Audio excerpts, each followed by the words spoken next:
hermanos, hoy continuamos este recorrido panorámico por el Antiguo Testamento. Estamos ubicados específicamente en el período que abarca desde la salida de Israel de Egipto, ahí vimos esas tres clases de el Éxodo, hasta la entrada en la tierra prometida. En este período es que estamos nosotros ubicados en el estudio panorámico del Antiguo Testamento. Y es por eso que hasta ahora hemos visto cómo Dios sacó con brazo extendido a su pueblo de Egipto y lo llevó por el desierto hasta el monte Sinaí, donde allí ratificó su pacto en cumplimiento de las promesas dadas a los patriarcas. Y en ese pacto veíamos que había una continuidad, que había también una progresión y que también podíamos hacer ciertas distinciones. Por eso es que podemos hablar en el contexto de los pactos del pacto mosaico, pero que en definitiva era un pacto que se fundaba precisamente en la gracia de Dios. El hilo conductor de todos los pactos que nosotros vemos de Dios en la Biblia es su gracia. Y la promesa que está ahí latente en cada uno de los pactos no es otra de que Dios va a ser el Dios de su pueblo y ese pueblo iba a ser de él. Esa es la promesa. Por eso Pablo habla de los pactos de la promesa. Vimos que les dio la ley moral, que es un reflejo del carácter, de las perfecciones de Dios, y estableció su presencia especial en medio de ellos en el tabernáculo de reunión.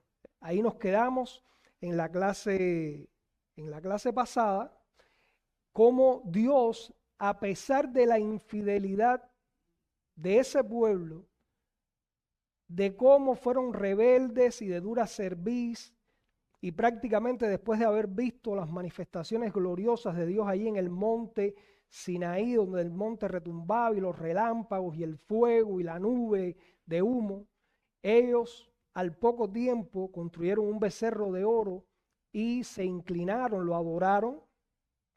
Vemos cómo Dios en su gracia y en su misericordia restablece la relación con ese pueblo y se establece su presencia especial en medio de ellos, y la representación gráfica de eso era el tabernáculo de reunión. Y así terminaba el libro de Éxodo. En Éxodo 40:34 leemos: entonces una nube cubrió el tabernáculo de reunión y la gloria de Jehová llenó el tabernáculo. Es lo que se conoce como la Shekinah de Dios, esa gloria de Dios que llena el tabernáculo, y no podía Moisés entrar en el tabernáculo de reunión porque la nube estaba sobre él y la gloria de Jehová lo llenaba. No sé si recuerdan en los libros históricos cuando Salomón va a inaugurar el templo, que también la gloria de Jehová llenó todo el templo y no se podía entrar por causa de esto. Y cuando la nube se alzaba del tabernáculo, los hijos de Israel se movían en todas sus jornadas, pero si la nube no se alzaba, no se movían hasta el día en que ella se alzaba, porque la nube de Jehová estaba de día sobre el tabernáculo y el fuego estaba de noche sobre él, a vista de toda la casa de Israel en todas sus jornadas. Ahí vemos la presencia especial de Dios en medio de ese pueblo rebelde y de dura cerviz, pero en cumplimiento de sus promesas, y como Él es un Dios fiel que no cambia, Él continúa y restablece esa relación especial con su pueblo. Hoy veremos cómo ese Dios que ha entrado en esa relación especial con ese pueblo que ha hecho suyo y al cual se le ha revelado como el Dios santo, porque esto es lo importante de la clase de hoy, demanda de ese pueblo santidad en todos los aspectos, tanto en la forma como debían acercarse a él y adorarlo, como en su forma de vivir diferente al resto de los pueblos. Ese Dios que estableció su presencia, su morada especial ahí en medio de ese pueblo, les dice al pueblo: yo soy el Dios santo, ustedes tienen que ser santos, separados para mí. Y eso tenía que afectar toda la vida de ese pueblo, desde la forma en que se iban a acercar a Dios y se iban a relacionar con Él, hasta cómo ellos debían vivir diferente al resto de los pueblos. Israel debía ser un pueblo santo, así como el Dios verdadero lo es, enteramente santo. Por eso no se quedó Dios solamente en decirles: mira, ustedes tienen que ser santos, sino que dio orientaciones precisas para hacer efectiva la santidad de ese pueblo. Y esa es la forma en la que Dios trata con nosotros, hermanos. Dios no solo nos dice algo, o ordena o manda algo, sino que establece cómo eso se va a hacer y da orientaciones precisas de cómo debe hacerse. Y es por eso que tenemos en nuestras Biblias el libro de Levítico a continuación del libro de Éxodo. Ya vimos que Éxodo termina con, el libro de Éxodo termina con el pueblo ahí en el monte Sinaí, con la dación de la ley y la presencia especial de Dios. Y Dios diciéndole: yo soy santo, ustedes ahora entran en una relación especial conmigo y por lo tanto yo les voy a indicar todo lo que ustedes tienen que hacer para que esa santidad sea efectiva. Y es por eso que existe el libro de Levítico ahí a continuación de Éxodo. Quizás si yo les preguntara a ustedes cuántos se han leído el libro de Levítico, yo espero que todos me levanten la mano y digan: sí, lo hemos leído. Porque nosotros estamos llamados a leer y alimentarnos de toda la palabra de Dios. Si pregunto cuántos se lo han leído más de una vez, a lo mejor falte alguna mano levantada. Si preguntara cuántos se lo leen al menos una vez cada año, probablemente falten algunos más. Pero si les pregunto cuántos realizan sus devocionales diarios usando el libro de Levítico frecuentemente, probablemente muy pocos levanten la mano, si somos sinceros. ¿Cuántos en nuestros devocionales diarios, en nuestras casas, ahí abriendo la palabra para alimentarnos de ella, nos alimentamos del libro de Levítico? Yo creo que muy pocos. Y entendemos esto porque sabemos que la lectura, por decirlo menos, del libro de Levítico es difícil de digerir. Pero como leemos en 2 a Timoteo 3, 16, 17, toda la escritura es inspirada por Dios y útil para enseñar, para redarguir, para corregir, para instruir en justicia, a fin de que el hombre de Dios sea perfecto, enteramente preparado para toda buena obra. Sabemos que Pablo le está hablando a Timoteo. Sabemos que cuando se refiere al hombre de Dios se está refiriendo al hombre que Dios levanta en medio de su pueblo para que lo dirija, pero esto es de aplicación a todos, hermanos. Es decir, toda la escritura es inspirada y toda la escritura nos es útil. También el libro de Levíticos. Y en Romanos 15:4 leemos: porque las cosas que se escribieron antes para nuestra enseñanza se escribieron, a fin de que por la paciencia y la consolación de las escrituras tengamos esperanza.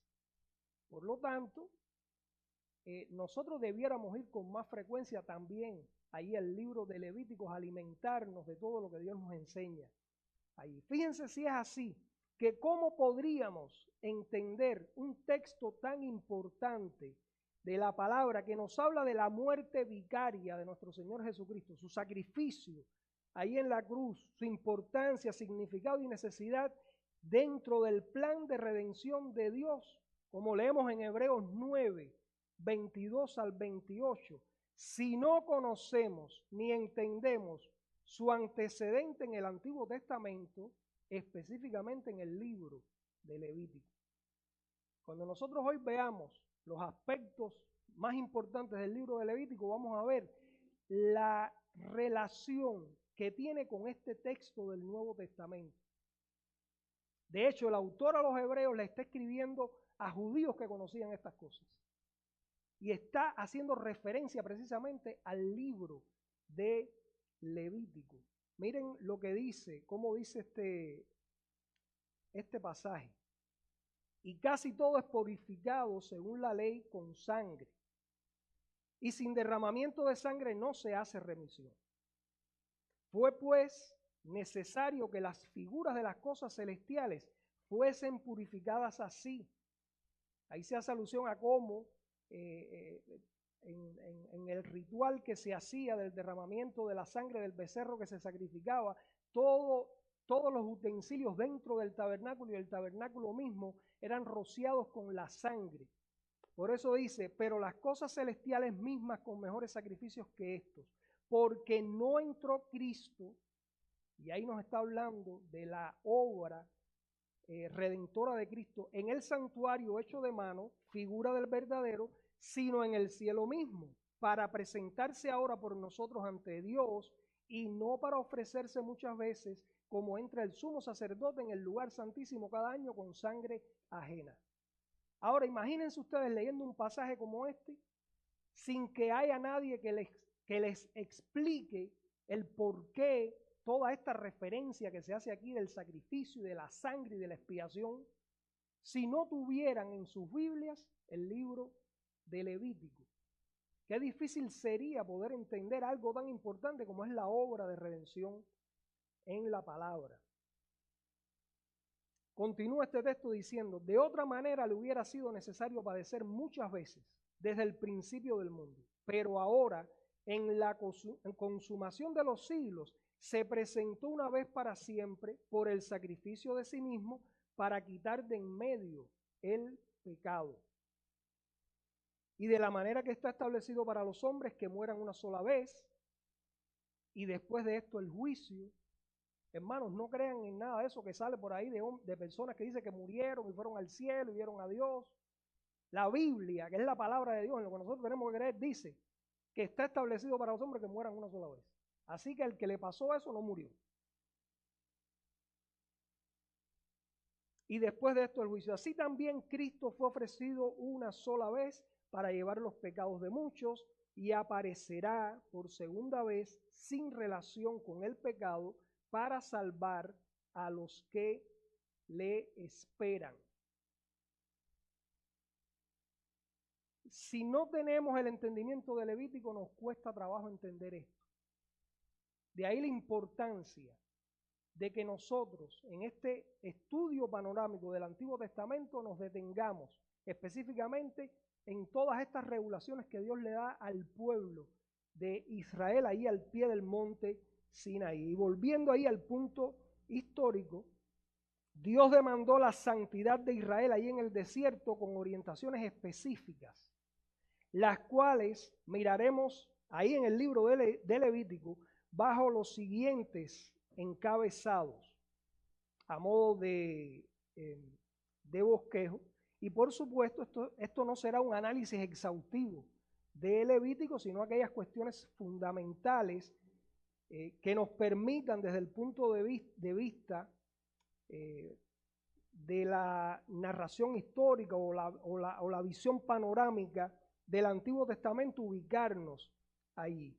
Como pueden ver, vamos a ver cómo Dios, para establecer esa relación especial con el pueblo e indicarle al pueblo cómo debían ser santos, cómo debían relacionarse con Él y vivir, lo primero que establece es la manera apropiada de acercarse a Él. Ese es el primer punto que vamos a ver ahí en el bosquejo.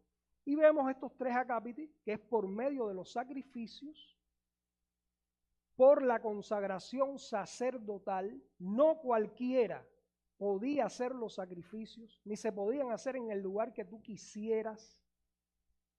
Todo eso lo que hacía era apartarse de lo que Dios indicaba y por evitar la violación sacerdotal. Ahí vamos a ver en el capítulo 10 de Levítico el caso de Nadab y Abiat.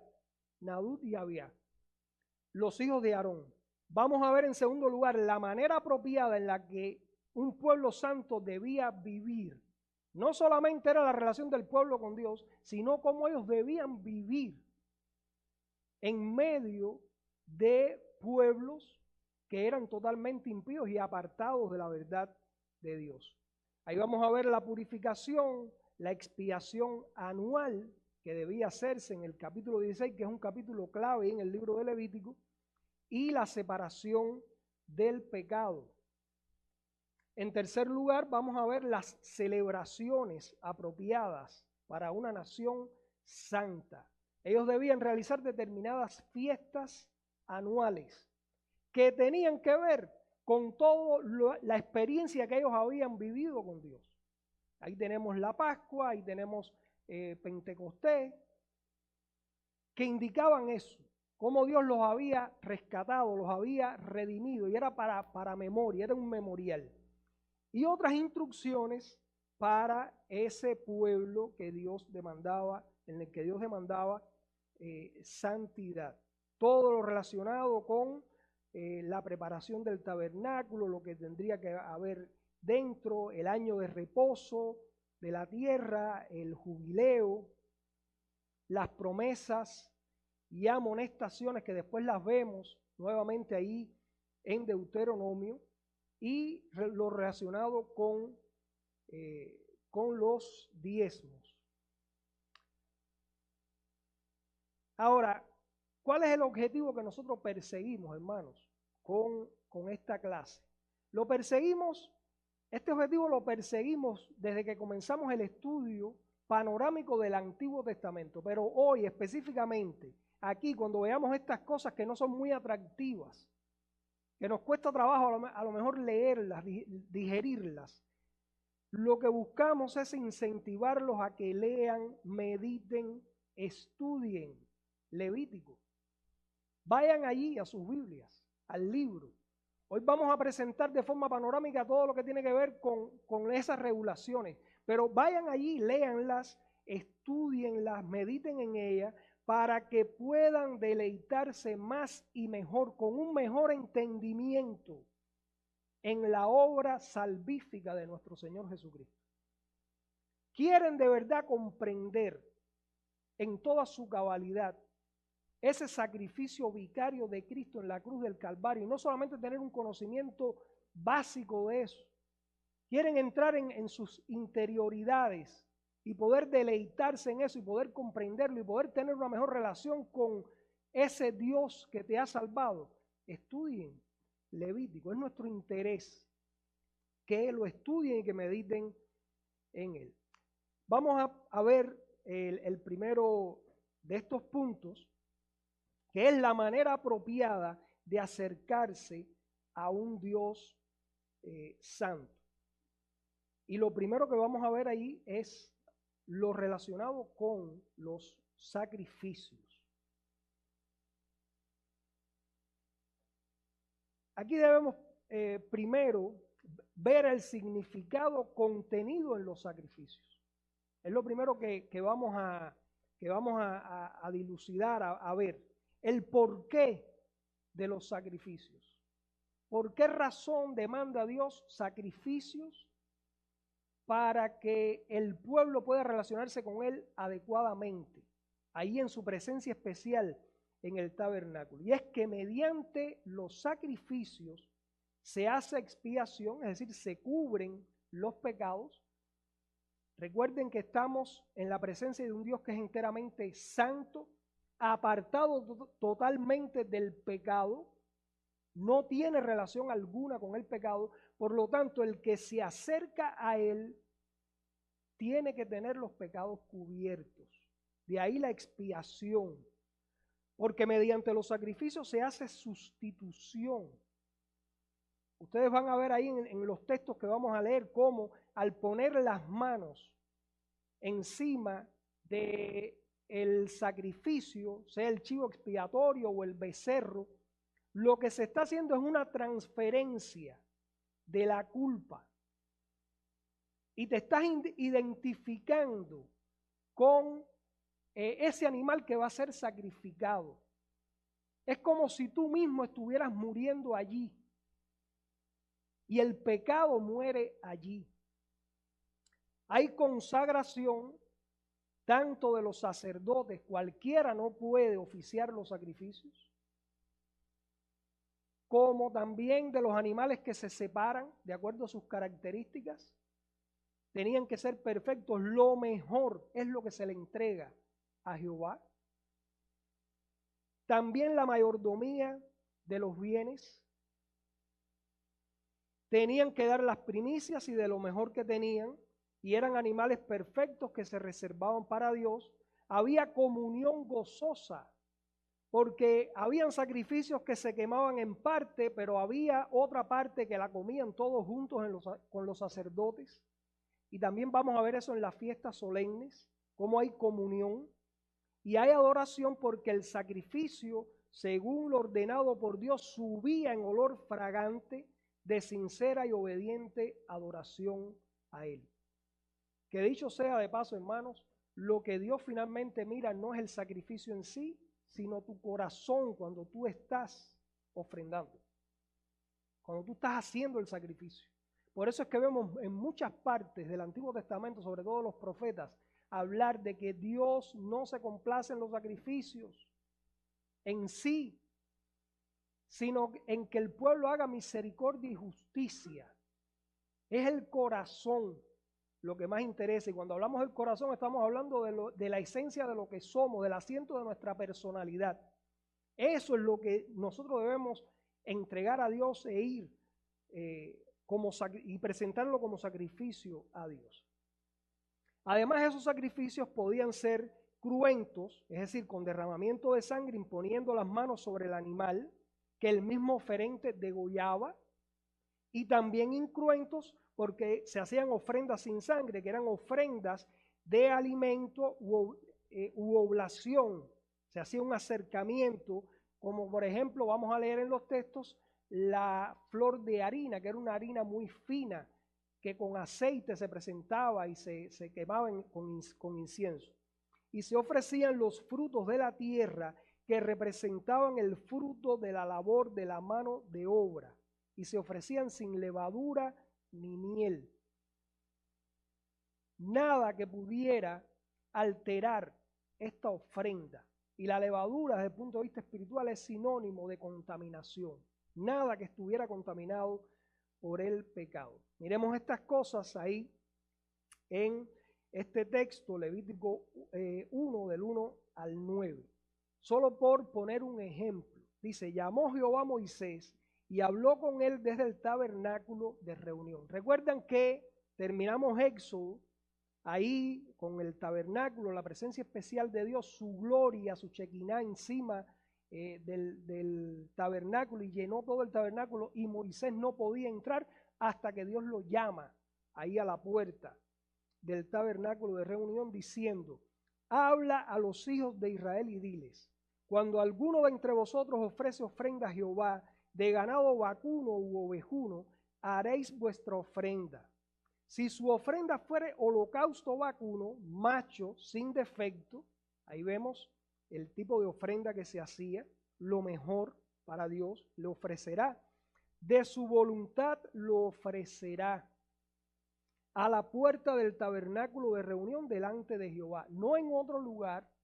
Por eso es que vemos después en los otros libros del Antiguo Testamento cómo Jehová se opone y condena todo sacrificio que el pueblo rebelde y de dura cerviz de Israel hacía en los lugares altos, en los lugares distintos de donde Dios había señalado que se debían hacer los sacrificios. Y pondrá su mano, fíjense cómo aquí estamos viendo todos estos elementos que hablamos del sacrificio, la expiación, sustitución, consagración. Pondrá su mano sobre la cabeza del holocausto y será aceptado para expiación suya, para cubrir sus pecados. Entonces degollará el becerro en presencia de Jehová, y los sacerdotes hijos de Aarón, esos eran los que podían oficiar el sacrificio, no otra persona, ofrecerán la sangre y la rociarán alrededor sobre el altar, el cual está a la puerta del tabernáculo de reunión. Y continúa ahí este texto diciendo, y desollará el holocausto y lo dividirá en sus piezas. Y los hijos del sacerdote Aarón pondrán fuego sobre el altar y compondrán la leña sobre el fuego. Luego los sacerdotes hijos de Aarón acomodarán las piezas, la cabeza y la grosura de los intestinos sobre la leña que está sobre el fuego que habrá encima del altar, y lavará con agua los intestinos y las piezas, y el sacerdote hará arder todo sobre el altar. Holocausto es ofrenda encendida de olor grato para Jehová, adoración. Ven el nivel de detalles, lo minucioso que es Dios de cómo debía hacerse el holocausto y las ofrendas. Y eso nos debe llamar a nosotros, hermanos, a tener un alto concepto de lo que es la iglesia, que es la casa de Dios. Ese Dios que con ese nivel de detalles le dijo al pueblo cómo debían hacerse los sacrificios para relacionarse con Él, nos dice hoy a nosotros: ustedes no pueden venir aquí a la iglesia a hacer las cosas como ustedes quieren. No es la casa de ustedes, no es como ustedes se lo imaginan, es como yo lo he establecido. Estamos en la presencia del mismo Dios, de ese mismo Dios que dio estas regulaciones ahí en Levítico. Y así había ofrendas de paz, ofrendas por el pecado, ofrendas expiatorias y toda una serie de regulaciones de cómo debía practicarse el sacrificio. Eso lo vemos ahí en los capítulos del 6 al 7 en Levítico. No quedó fuera, hermanos, ningún detalle. El Dios verdadero es un Dios de detalles. Y si nosotros hacemos un análisis de nuestras vidas, nosotros nos vamos a dar cuenta de cómo en muchísimos detalles de nuestras vidas, cosas que a veces a nosotros hasta se nos pueden pasar de largo, Él está pendiente de eso. Pero asimismo Él quiere que nosotros seamos con Él. Cuando ustedes le oren a Dios, vayan con detalles delante de Dios. No oren de forma general. Él se complace en los detalles. Y todo esto debían oficiarlo Aarón y sus hijos, los sacerdotes consagrados por Jehová y para Jehová.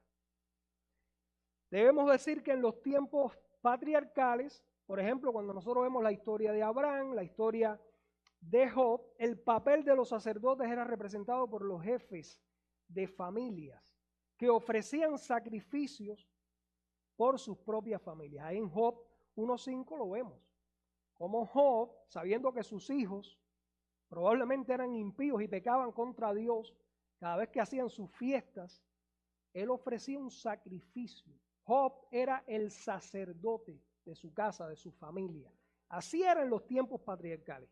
Pero una vez que Dios ha establecido una relación especial con este pueblo, que sacó de la casa de servidumbre de Egipto, que lo lleva al pie del monte, que le da la ley, y ahora le da todas estas orientaciones, Él establece esa relación especial y Él le dice: a partir de ahora van a haber sacerdotes consagrados. Y esto es lo que nosotros vemos aquí en este punto. Aquí vemos cómo Dios instituye ahora la familia de Leví, comenzando por Aarón y sus hijos, para que fuesen los primeros sacerdotes del pueblo de Israel. Básicamente, tenían la función de mediar entre Dios y los hombres, representando al pueblo delante del Señor. Esa era una función sacerdotal. Oficiar en las ofrendas prescritas. No lo podía hacer cualquiera. Tenía que ser los consagrados a Dios. Enseñar la ley al pueblo. Porque precisamente este libro de Levítico lo que está enseñándole al pueblo muchas de las ordenanzas que ellos debían practicar. Discernir la voluntad de Dios para el pueblo. Han oído o han leído ahí en el Antiguo Testamento el uso del Urim y del Tumim. Bueno, pues precisamente ellos ahí estaban consultando la voluntad de Dios. Ahí en el capítulo 8 vemos la consagración de Aarón y sus hijos y los versículos finales, porque no podemos, hermanos, ir por capítulo y leer porciones muy grandes por razón del tiempo, pero ahí al final podemos leer esto referente a la consagración.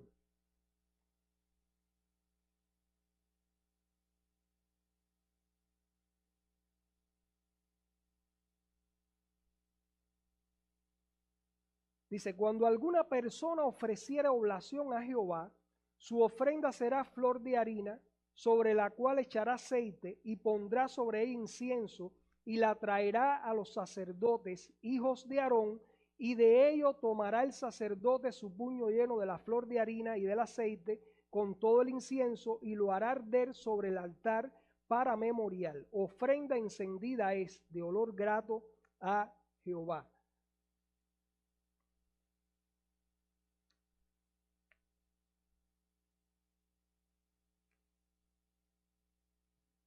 Permiso. Este es el texto. Dice, en cuanto a la consagración de Aarón y de sus hijos, dice, de la puerta del tabernáculo de reunión no saldréis en 7 días, hasta el día en que se cumplan los días de vuestras consagraciones, porque por 7 días seréis consagrados. De la manera que hoy se ha hecho, mandó hacer Jehová para expiaros. Fíjense cómo ellos necesitaban también expiación por los pecados. A la puerta, pues, del tabernáculo de reunión estaréis día y noche por 7 días, y guardaréis la ordenanza delante de Jehová para que no muráis, porque así me ha sido mandado. Y Aarón y sus hijos hicieron todas las cosas que mandó Jehová por medio de Moisés. Dios, hermanos, se toma muy en serio la forma en que nos acercamos a Él y cómo Él debe ser adorado. Cómo no podía haber violaciones de sus indicaciones por los sacerdotes que oficiaban la adoración. Fíjense también cómo ahí hay un nivel alto de especificaciones. El tiempo que debían estar para ser consagrados y todas las cosas que ellos debían realizar. Y a pesar de todas esas especificaciones, ahora nosotros vamos a ver ahí en el capítulo 10 algo que realmente es asombroso y que muestra que Dios se toma muy en serio estas cosas, que es el caso de los hijos de Aarón, de Nadab y Abiú.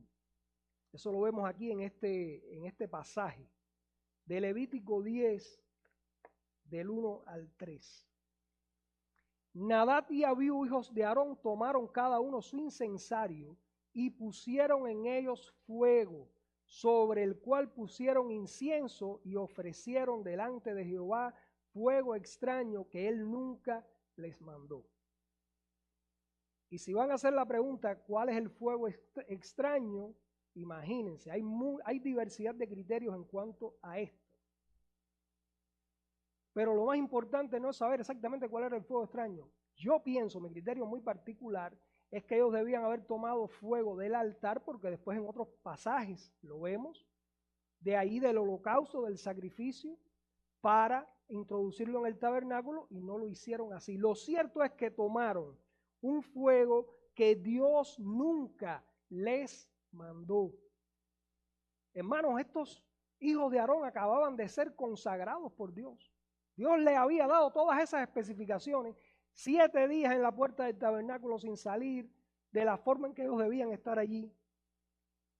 E inmediatamente estos muchachos hacen algo que Jehová no les había mandado.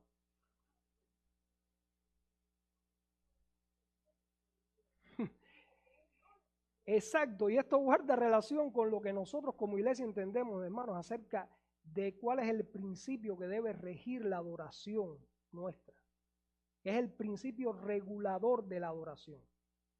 Porque los otros que siguen el principio normativo dicen, todo lo que Dios no prohíbe, lo podemos hacer. Bueno, pues aquí Dios no le prohibió a ellos tomar el fuego. Él no les mandó a que ellos cogieran cualquier fuego para ofrecerlo dentro del tabernáculo. Y las consecuencias están ahí. Y salió fuego de delante de Jehová y los quemó, y murieron delante de Jehová. Entonces dijo Moisés a Aarón, Esto es lo que habló Jehová diciendo. Imagínense ustedes, los que somos padres sabemos cómo se aman a los hijos. Imagínense ustedes la situación de Aarón, acabado de ser consagrado por Dios como sacerdote de su pueblo con sus 2 hijos, y que haya ocurrido esto. Y miren cuál es la respuesta de Dios por medio de Moisés. Esto es lo que habló Jehová diciendo: en los que a mí se acercan, me santificaré. Hermanos, no hay juego con eso.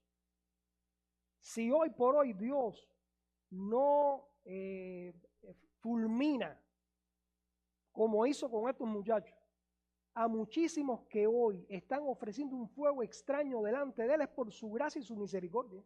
Pero perfectamente lo puede hacer. Es muy serio este asunto. En los que a mí se acercan me santificaré, y en presencia de todo el pueblo seré glorificado. Ven ahí el punto, el tema central de Levítico, que es que hay un Dios santo, el Dios verdadero es un Dios santo, y Él demanda santidad de todos los que Él hace suyo. Es por eso que después vemos ahí como en el mismo Levítico, y después Pedro dice: sed santos porque yo soy santo.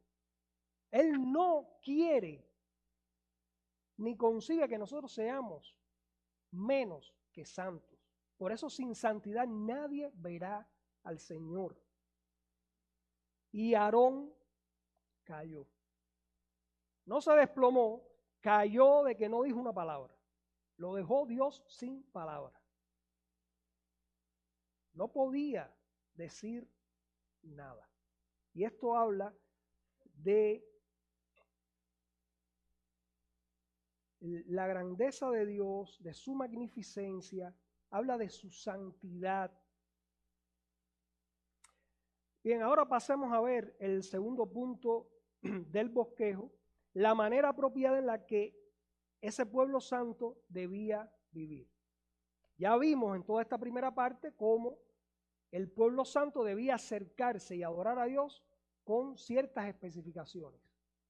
Ahí están los sacrificios, ahí está la ordenación sacerdotal y lo que no debían hacer los sacerdotes. Ahora vamos a ver en los capítulos del 11 al 15 la manera en la que el pueblo santo debía vivir.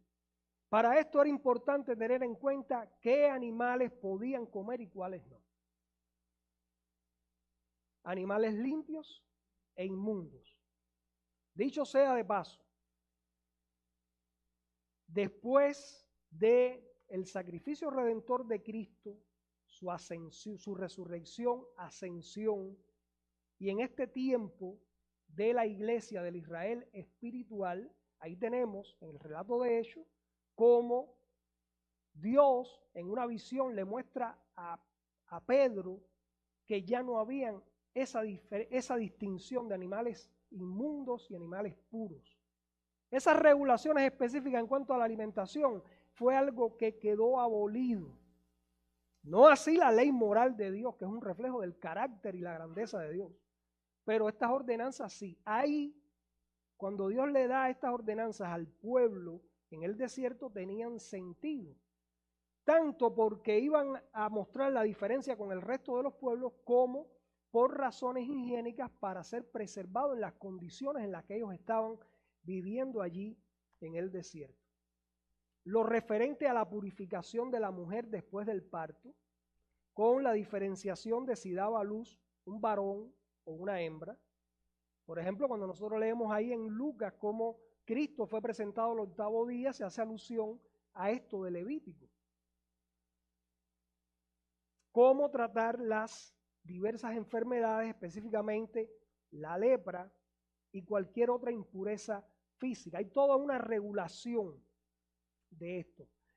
Para que ustedes tengan una idea del por qué todas estas regulaciones. Ustedes saben cuál es la ley fundamental de cualquier país hoy por hoy, de este país. ¿Cuál es la ley fundamental? La Constitución, es la Carta Magna, la ley fundamental. Ahora, las constituciones pueden regular todos los aspectos de la vida social de una nación.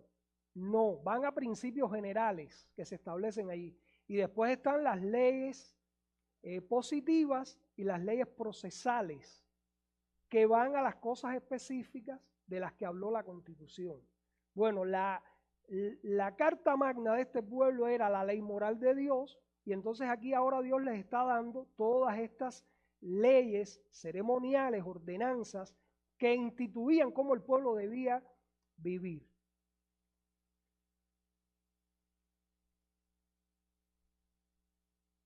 El pueblo debía estar purificado por lo que comía, cómo trataban las enfermedades, en lo referente al trato que se le daba a la mujer cuando daba a luz. El pueblo también debía vivir con los pecados cubiertos. Es la expiación anual que vemos en el capítulo 16.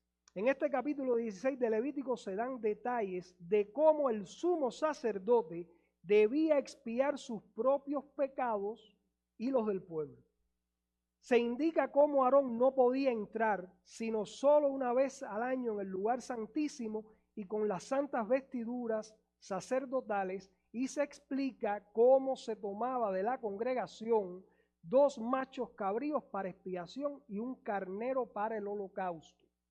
Este capítulo 16 en Levítico es central, porque es lo que más vincula este libro, aunque todo el libro lo vincula, este capítulo especialmente vincula todo eso que se hacía, toda esa expiación y todos esos holocaustos con la muerte sacrificial de Cristo.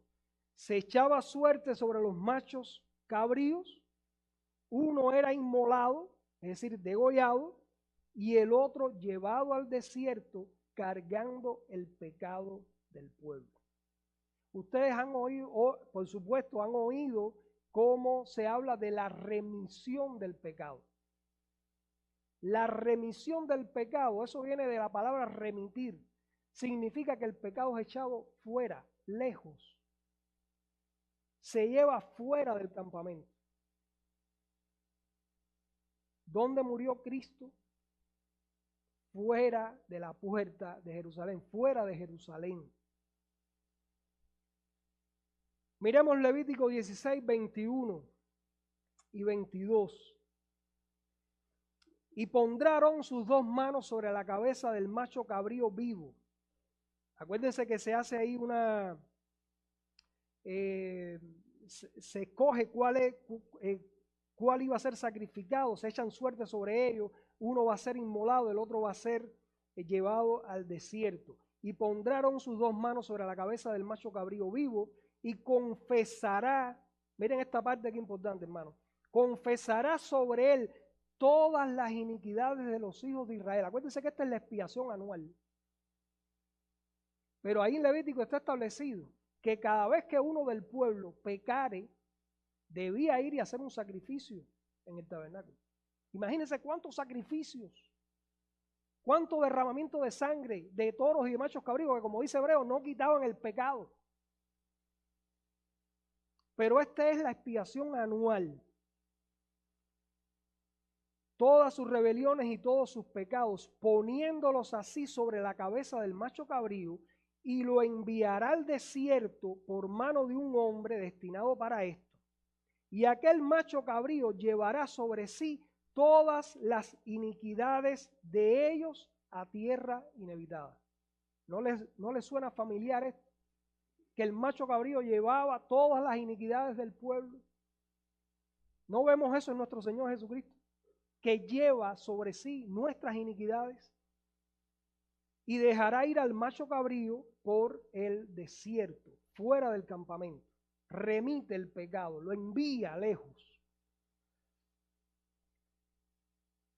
Lavará luego su cuerpo con agua en el lugar del santuario.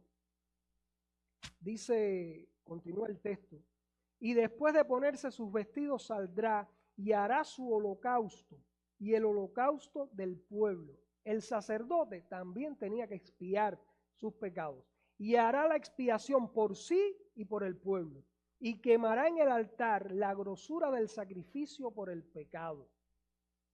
Y dice más adelante, y sacará fuera del campamento el becerro y el macho cabrío inmolados por el pecado, cuya sangre fue llevada al santuario para hacer la expiación, y quemarán en el fuego su piel, su carne y su estiércol.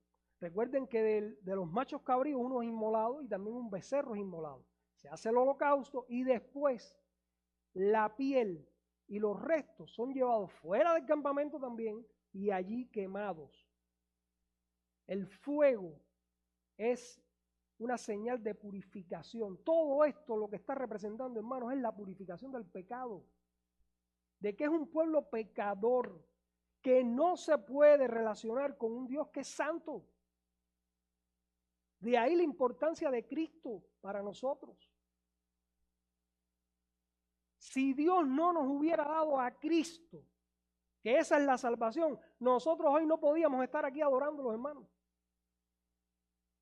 Porque somos pecadores, separados de Dios,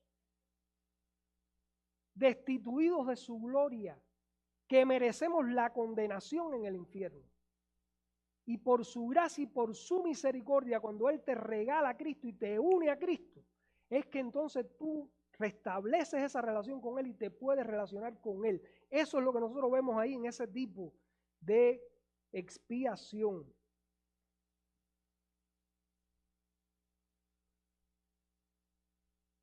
Y todo esto nos debe traer a la memoria toda la explicación del autor a los hebreos cuando nos habla del sacrificio expiatorio de Cristo, como ese sacrificio único y definitivo para quitar nuestros pecados y hacernos perfectos para siempre como santificados. Mírenlo ahí en Hebreos 10, 1 y 12 al 14.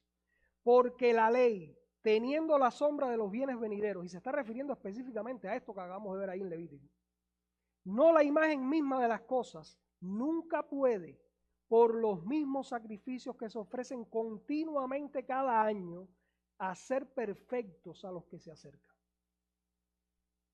Por eso es que decimos que la salvación siempre ha sido por fe y siempre por Cristo. Es en Cristo la salvación. Ellos mirando hacia adelante, hacia la cruz, hacia el Mesías, nosotros mirando hacia atrás a Cristo. Pero Cristo, habiendo ofrecido una vez para siempre un solo sacrificio por los pecados, por eso es que no podemos entender cómo la misa que practica la Iglesia Católica Romana sacrifica una y otra vez a Cristo nuevamente, apartándose totalmente de esto que dice la palabra. Habiendo ofrecido una vez para siempre un solo sacrificio por los pecados, se ha sentado a la diestra de Dios, de ahí en adelante esperando hasta que sus enemigos sean puestos por estrado de sus pies. Ahí está Cristo en la derecha del Padre, esperando a que todos sus enemigos sean puestos por estrado de sus pies e intercediendo por el que se arrepiente y cree. Porque con una sola ofrenda hizo perfectos para siempre a los santificados. Hermanos, cuando nosotros vemos en Levítico la cantidad de sacrificios que había que hacer, de animales que había que matar para expiar los pecados, nosotros ahí podemos darnos cuenta de la grandeza de Cristo, de que solo, por eso siempre que hablemos de Cristo, veámoslos en sus dos naturalezas, su naturaleza divina y su naturaleza humana. Solo un ser como Cristo podía hacer ese sacrificio perfecto que de una sola vez quitara el pecado, sin necesidad de más sacrificios. Esa es la grandeza de nuestro Señor. El pueblo además debía estar separado del pecado. Es por eso que vemos las regulaciones de los capítulos 17 al 22, que establecían parámetros en cuanto a la importancia del santuario y los sacrificios que solo allí debían realizarse, en cuanto a cuidarse de la idolatría, en cuanto a la pureza sexual, prohibiendo relaciones incestuosas o aberraciones sexuales, y también nos hablan de la santidad de los sacerdotes y de las ofrendas a Jehová. ¿Recuerdan lo que dije de la Constitución y de después de las leyes positivas y procesales? Cómo regulan cada aspecto. Cuando Dios ahí en la segunda tabla está diciendo, no matarás, no adulterarás, no mentirás, no codiciarás, todas estas regulaciones que vienen detrás es apoyando, es sobre la base de esto. Tenían que ser un pueblo sexualmente puro, puro en todas las facetas de la vida, y eso es lo que regulan ahí los capítulos 17 al 22. Por eso le dijo a ese pueblo en Levítico 19, 2. Habla a toda la congregación de los hijos de Israel y diles, santos seréis, porque santo soy yo, Jehová vuestro Dios.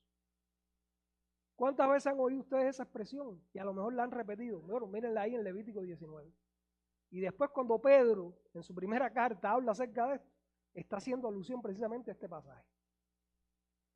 Dice más adelante, guardad pues mis mandamientos y cumplidlos, yo Jehová, y no profanéis mi santo nombre, para que yo sea santificado en medio de los hijos de Israel.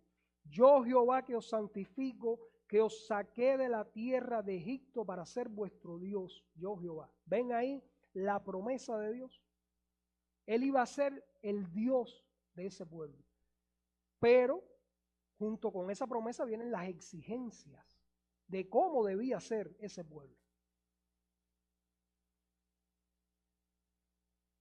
Veamos someramente ahora lo que sería el tercer punto del bosquejo, es decir, las celebraciones apropiadas para una nación santa. Vamos a ver ahora qué tipo de celebraciones o fiestas estaban llamados ellos a celebrar. Las tres grandes fiestas que se mencionan en este capítulo son la Pascua y los panes sin levadura. Ya hablamos acerca de esto aquí en las clases. Que con esa fiesta, que era lo que se estaba trayendo a la memoria, como Dios en Egipto pasó de largo por las casas de los israelitas, que en sus puertas tenían, en los dinteles y en las columnas, la sangre del cordero sacrificado, y cómo Dios con mano poderosa los saca de Egipto.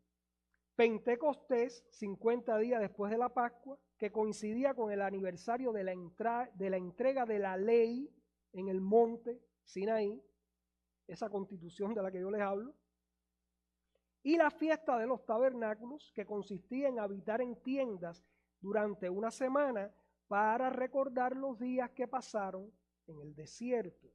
Estas fiestas recordaban continuamente a la nación de Israel que ellos eran el pueblo de Dios. ¿Y era necesario que continuamente se les recordara eso? Sí, muy necesario, porque con mucha frecuencia lo olvidaron.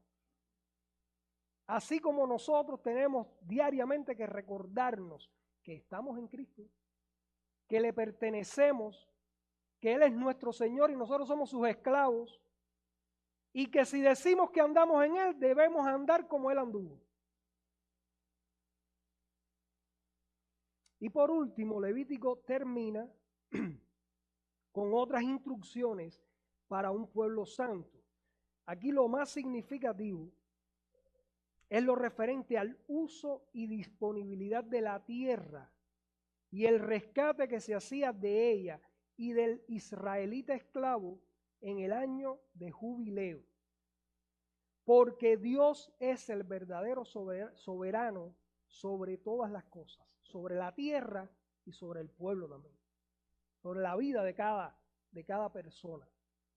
Eso es otra cosa que a nosotros continuamente se nos olvida. Y nos afanamos por las cosas terrenales y pensamos que nosotros somos los dueños de esas cosas terrenales. Aquí el único dueño es Dios. Cuando muramos, si el Señor no viene antes, nada podremos sacar de este mundo. El verdadero dueño de todo es Dios. Y eso se los estaba recordando Dios allí. Eso lo leemos ahí en Levítico 25, 23 al 24 y 54 y 55. La tierra no se venderá a perpetuidad, porque la tierra mía es, pues vosotros forasteros y extranjeros sois para conmigo. Hermanos, ¿qué somos nosotros en este mundo sino peregrinos, extranjeros?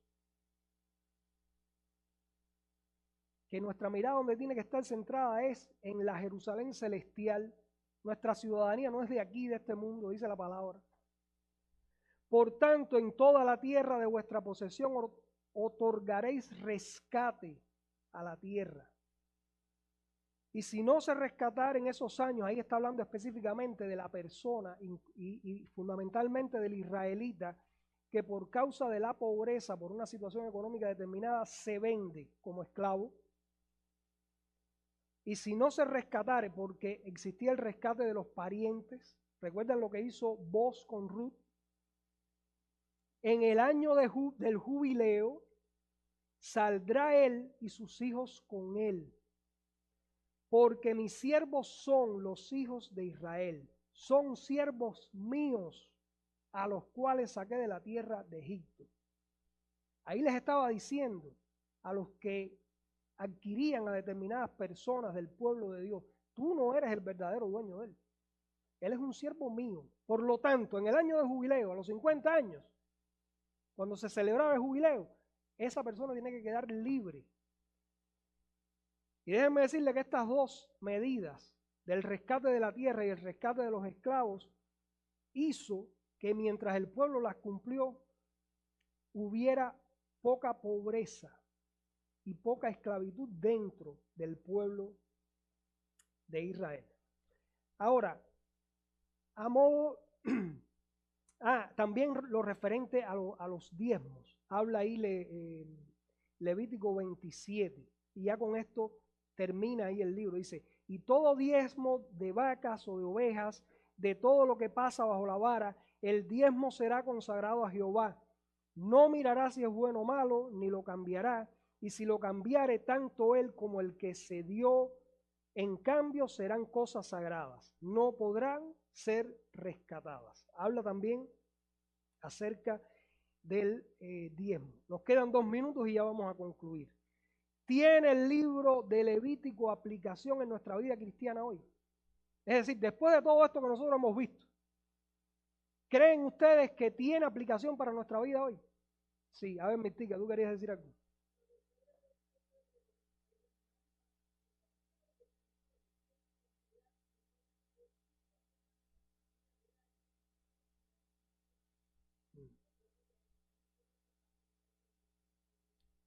Yo los animo a que lean todo el libro y que mediten en él y lo estudien, no solamente que lo lean por cumplir con algo. Pues sí, por supuesto que tiene aplicación el libro de Levítico, como toda la Biblia, que es viva y eficaz y más cortante que toda espada de dos filos. La palabra de Dios es viva, hermano. No hay nada en ella que no sea útil para nosotros. Eso lo vimos ya al inicio y lo repetimos ahora. En primer lugar, Dios muestra su santidad y exige santidad. Tenemos que llenarnos de esa verdad, hermano. Nuestro Dios es un Dios santo, separado totalmente del pecado y exige de nosotros hoy también la santidad. Ese mismo requisito que vemos aquí en Levítico, sed santos porque yo soy santo, lo vemos también en el Nuevo Testamento. Es algo esencial que nos compete a nosotros hoy. En 1 de Pedro 1, 15 y 16 se lee, sino como aquel que os llamó es santo. Pedro diciendo, apártense de toda iniquidad, dice, sino como aquel que os llamó es santo, sed también vosotros santos en toda vuestra manera de vivir, porque escrito está. ¿Y a dónde se va a referir Pedro? A Levítico. Porque escrito está, sed santos porque yo soy santo. La santidad cristiana se define por nuestra filiación en la santidad de Cristo, no en la nuestra. La santificación es vivir de acuerdo al don gratuito de la justificación, porque la santidad es Cristo en mí. Dices que eres de Cristo, tú has puesto enteramente tu confianza en Él y Él es tu Señor. Bueno, la santidad se define por Él mismo. Si Él está en ti, tú debes procurar esa santidad. Primero a los Corintios 1, 30 y 31 dice, mas por Él estáis vosotros en Cristo Jesús, el cual nos ha sido hecho por Dios sabiduría, justificación, santificación y redención, para que como está escrito, el que se gloría, gloríese en el Señor. No tenemos nada, hermanos. No podemos gloriarnos de nada. Hasta las obras que nosotros en agradecimiento a Dios por la obra de salvación que Él ha hecho en nosotros podamos hacer, han sido preparadas por Dios para que nosotros anduviésemos en ellas. En segundo lugar, Dios muestra su justicia, proveyendo el medio justo. Él es el justo, no nosotros. Dios proveyó un sacrificio para pagar la deuda del pecado por medio de la fe, porque sin derramamiento de sangre no se hará remisión de los pecados. ¿Cómo entonces podemos ser declarados justos? Solo por la justicia de Cristo. Según a los Corintios 5:21, al que no conoció pecado, por nosotros lo hizo pecado, para que nosotros fuésemos hechos justicia de Dios en él.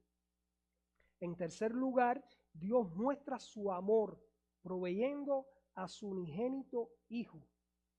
Fíjense cuántas cosas de aplicación tiene Levítico para nosotros. Juan 3:16, porque de tal manera amó Dios al mundo que ha dado a su Hijo unigénito, para que todo aquel que en él cree no se pierda, mas tenga vida eterna. Los símbolos, las fiestas y los tipos descritos en Levítico fueron sustituidos por la realidad presente, que es Cristo mismo. Hebreos 1, del 1 al 2. Dios, habiendo hablado muchas veces y de muchas maneras en otro tiempo a los padres por los profetas, en estos postreros días nos ha hablado por el Hijo.